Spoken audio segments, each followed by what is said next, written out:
तो आज बहुत ही स्पेशल चीज़ मैंने यहाँ पर ट्राई करी, तो उसी की रेसिपी आप लोगों के साथ शेयर करूँगी। बच्चों को कुछ डिफरेंट डिफरेंट बना के खिलाते रहो तो ऐसा लगता है कि जैसे बच्चों के शौक़ भी पूरे हो रहे हैं और हमारे भी बनाने के शौक़ पूरे हो जाते हैं। और सबसे इम्पॉर्टेंट मुझे ऐसा लगता है कि बाज़ार में जो हम खाते हैं उसमें इतनी शायद सफाई नहीं होती है। हम घर पर अगर कोई चीज़ ट्राई कर सकते हैं तो मुझे लगता है कि वो बहुत ही अच्छा होता है। हम चीज़ें फ्रेश यूज़ करते हैं और तेल भी हम यहाँ पर फ्रेश यूज़ करते हैं, मतलब ज़्यादा पका हुआ तेल मैं यूज़ नहीं करती हूँ जब भी कुछ बनाती हूँ। तो यहाँ पर आलू छीले हैं मैंने, आलू को उबाल लिया था मैंने, फिर हल्का सा ठंडा करने के लिए उनको मैश कर दिया था और फिर उसके बाद मैंने उनको छीला।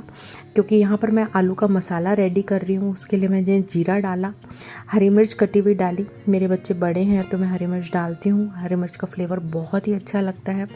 और अब तो काफ़ी बड़े हो गए बच्चे, आराम से खा लेते हैं। यहाँ पर मसाले ऐड कर लेंगे, हम चारों पाँचों मसाले ऐड करेंगे। साथ में ऐड करेंगे सौंफ, नमक, हल्दी, लाल मिर्च, अमचूर पाउडर बहुत ज़्यादा ज़रूरी है, वो ऐड करेंगे। और सौंफ का फ्लेवर भी बहुत अच्छा लगता है।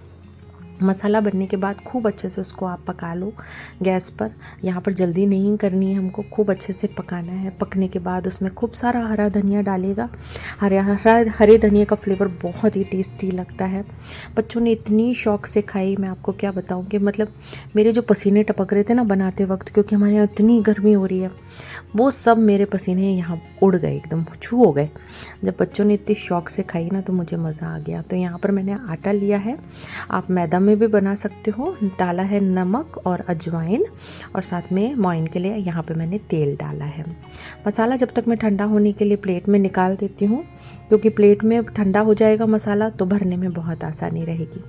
अब यहाँ पर जो आटा हम लगाएंगे वो बहुत ही ज़्यादा टाइट लगाना है, इस चीज़ का ध्यान रखना है। तो पानी कम कम यूज़ करते जाना है, एक साथ पानी डाल देते हैं तो कई बार बहुत ज़्यादा ढीला हो जाता है। तो यहाँ पर आटा इस तरह से लगाना है कि लगाने में आपको बहुत ज़्यादा दिक्कत आए। यहाँ पर हमको आसान काम नहीं करना है, थोड़ा सा डिफ़िकल्टी आनी ज़रूरी है। क्योंकि अगर आटा हमारा सॉफ्ट लगेगा तो क्रंचीनेस नहीं आएगी बिल्कुल। तो उस चीज़ से बचने के लिए हमको यहाँ पर आटा जो हम लगाएंगे, आप मैदा भी ले सकते हो, आटा लिया है मैंने यहाँ पर, और उसको बहुत ही ज़्यादा टाइट अच्छे से लगा देंगे और थोड़ी देर रेस्ट के लिए रख देंगे। क्योंकि रेस्ट पे रखना बहुत ज़रूरी है, हल्का सा फूल जाता है आटा जब आप रेस्ट पे रखते हो। तो तब तक मैंने यहाँ पर थोड़ी सी मैदा ले ली है, और मैदा में ऐड करूँगी यहाँ पर मैं तेल में हम लोग ग्राउंडनट ऑयल यूज़ करते हैं तो वही ऐड कर लिया मैंने। आप जो भी तेल खाना पसंद करते हैं, आप बटर ऐड कर सकते हैं, आप घी ऐड कर सकते हैं, आप जो कुछ भी खाना पसंद करते हैं वो ऐड कर लीजिए। और यहाँ पर एक तरीके से लैरी बना के रख लेंगे हम। और आटा अब मैं देखूँगी यहाँ पर बहुत अच्छे से सेट हो गया है, देखिए कितना अच्छा निकल के आया, एकदम टाइट आटा है। तो हम इसको काटेंगे चाकू की हेल्प से। आप यहाँ पर इसके हाथ से कोशिश मत करना निकालने की, क्योंकि इतना टाइट होगा ना कि निकलेगा नहीं। तो फिर बेस्ट ऑप्शन रहता है कि चाकू से आप इस तरह से काट लो। अब यहाँ पर हम बहुत ही पतली पतली यहाँ पर रोटियां बेलेंगे, मतलब बिल्कुल पतली, इतनी पतली कि आपको बिल्कुल वहाँ पर फील होना चाहिए कि ट्रांसपेरेंट है। इतनी ज़्यादा पतली आप यहाँ पे रोटी बेल लोगे। तो यहाँ पर मैंने स्लैब यूज़ करा है, मैं डायरेक्टली स्लैब के ऊपर ही बना रही हूँ। क्योंकि एक तो आटा बहुत ज़्यादा टाइट है तो जोर लगाने में आसानी रहेगी, है ना। जैसे पापड़ बेलता है ना वैसे बेल देना है, बिल्कुल पतला। और थोड़ा सा मैदा बुरक के आप उसको साइड में रखते जाओ, एक के ऊपर एक। तो इस तरह से मैंने यहाँ पर बना लिया है और एक के ऊपर एक यहाँ पर मैं रखती गई। मेहनत तो बहुत ज़्यादा लगी थी इस रेसिपी में, लेकिन जब बच्चों ने खाया तो मुझे ऐसा रियलाइज़ हुआ कि मेरी मेहनत सफल हो गई, क्योंकि बहुत ही टेस्टी लगी बनने के बाद। मुझे खुद को भी बहुत ज़्यादा पसंद आई। तो यहाँ इस तरह से लेयरिंग कर करके मैंने यहाँ पर जो है प्लेटफॉर्म पे ही रख दिया। और यहाँ पर देखिए जब आप इसकी फिलिंग करोगे तो कैसे करनी है। यहाँ पर एक चपाती लिया हमने जो हमने बेला था, और उसके बाद हमने यहाँ पर जो मिश्रण तैयार किया था तेल का और मैदा का, वो लगा देंगे। आप बटर या घी भी यूज़ कर सकते हो, उसके भी टेस्ट बहुत अच्छे निकल के आते हैं।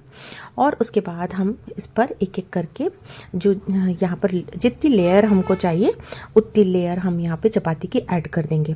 तो फर्स्ट वाली जो मैंने बनाई थी वो तो 4 लेयर की बनाई थी, फिर मैंने बाद में धीरे धीरे उसको कम करके 3 लेयर कर दिया था। क्योंकि जितना ज़्यादा लेयरिंग होगा उतना ही ज़्यादा सिकने में भी टाइम लगेगा, इस चीज़ का ध्यान रखना है हमको। तो यहाँ पर फर्स्ट वाली तो मैंने ज़्यादा लेयर की बना ली थी, तो उसको सिकने में भी बहुत टाइम लगता है, क्योंकि अंदर तक सिकनी चाहिए आपकी, एक एक लेयर बहुत ज़्यादा क्रंची होनी चाहिए और एक एक लेयर बहुत ज़्यादा अच्छी सिकनी चाहिए। इस चीज़ का हमको ध्यान रखना है। तो आप उस यहाँ पर आराम से 2 लेयर की भी ले सकते हो, 3 लेयर की भी ले सकते हो, ज़रूरी नहीं है कि यहाँ पर आप 4 लेयर लो। और यकीन मानिए जब मैं ये रेसिपी बना रही थी तो मेरे लिटरली पसीने टपक रहे थे, मुझे इतनी गर्मी लग रही थी, क्योंकि हमारे यहाँ ह्यूमिडिटी स्टार्ट हो गई है। बारिश के साथ साथ बहुत ज़्यादा गर्मी भी बढ़ती जा रही है, तो किचन के अंदर खड़े रहना बहुत ही मुश्किल हो गया है इस मौसम के अंदर। लेकिन पता नहीं क्यों, जैसे जब भी पूर्वी आती है, जिस भी वीकेंड पे वो आती है, मुझे ऐसा लगता है मैं उसको कुछ बहुत स्पेशल बना के खिलाऊँ। तो इस वजह से मैंने ये वाली रेसिपी प्लान करी। तो देखिए इस तरह से यहाँ पर हम एक मैदा का और पानी का मिश्रण बनाएंगे और उसकी हेल्प से हम यहाँ पर इसको चिपका लेंगे। जब हमने आपस में एक के ऊपर एक चपाती रखी थी, उसको हम नाइफ़ की हेल्प से काट लेंगे और एक स्क्वायर दे देंगे, स्क्वायर शेप दे देंगे। तो हमारे पास जब हम फोल्ड करेंगे तो एक तिकोना शेप आ जाएगा। तो देखिए अब यहाँ पर आपको अच्छे से आलू पैटी का शेप दिख रहा होगा ना। तो बस इस आलू पैटी को हमको बेक करने की भी ज़रूरत नहीं है, इसको हम डायरेक्टली फ्राई करेंगे। और फ्राई करते समय ये ध्यान रखना है कि तेल हमारा बहुत ज़्यादा गर्म नहीं होना चाहिए, हल्की हल्की बबल्स आनी चाहिए तेल में। बहुत ज़्यादा गर्म तेल के अंदर डालने की गलती नहीं करनी है इस रेसिपी को, इस डिश को, क्योंकि इसमें लेयर बहुत ज़्यादा है। और जब आप ज़्यादा लेयर के अंदर काम करते हो तो तेल आपका मीडियम होना चाहिए। कभी इसको आपको गैस को कम करना है और कभी तेज़ करना है, इस चीज़ का ध्यान रखना है और खड़े रहकर ही फ्राई करना है। तो यहाँ पर देखिए इस तरह से बार बार पलटते पलटते इसको मैं फ्राई करती जा रही थी। और इस तरह से फ्राई करने में थोड़ा सा टाइम ज़्यादा लगता है अगर आपकी लेयरिंग ज़्यादा है, इसीलिए मैंने आपको शुरू में ही कह दिया ना कि लेयरिंग ज़्यादा है तो फिर फ्राई करने में टाइम लगेगा। लेकिन जब फ्राई होके आई तो यहाँ पर देखिए कितनी ज़्यादा क्रंची और एक एक लेयर यहाँ पे निकल के आ गई। बच्चों को इतने मज़े आए खाने में, इन लोगों को इतनी पसंद आई ना कि मेरी मेहनत सफल हो गई। मुझे बहुत अच्छा लगा बना।